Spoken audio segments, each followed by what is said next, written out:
With Friendship Day around the corner, I decided to make a video on friendship etiquettes. Yes, friendship etiquettes are also very important.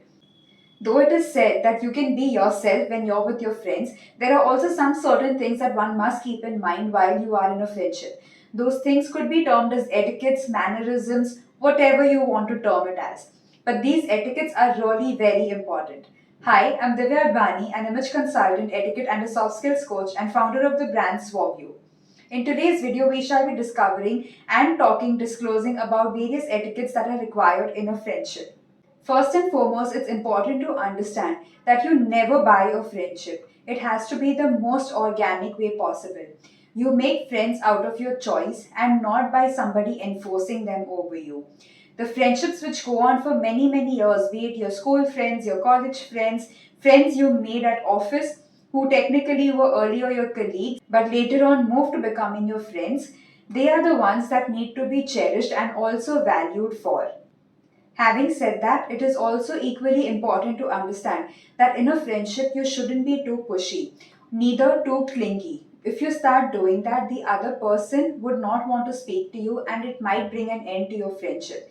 So, these are some small tips that you should keep in mind while you are in a friendship.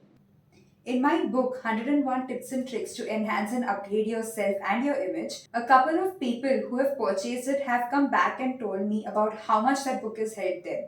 If in case you wish to buy that book, I'll put the link in the description box below. It's available on Amazon worldwide. It's available in a Kindle version as well as a paperback version. So you can pick either of them. Don't call your friends at odd hours in the day. There's one more thing that you should keep in mind is that in a friendship, never try and dominate the other person. It only makes the relationship very weak. Also, it is not recommended to show up at any given time of the day. Of course, there are times where you would want to surprise your friends. That's a different story altogether. But apart from that, always seek permission from your friends before showing up. In my next video, I shall be discussing about how not to use a friendship. So stay tuned. If you wish to book an appointment with me or enroll for my courses, you can log on to my website www.divyaadvanistore.com. There are also recorded sessions available on my website now in case you missed any of the workshops which you really wanted to be a part of. Apart from that, you could also subscribe to my YouTube channel in order to see detailed videos.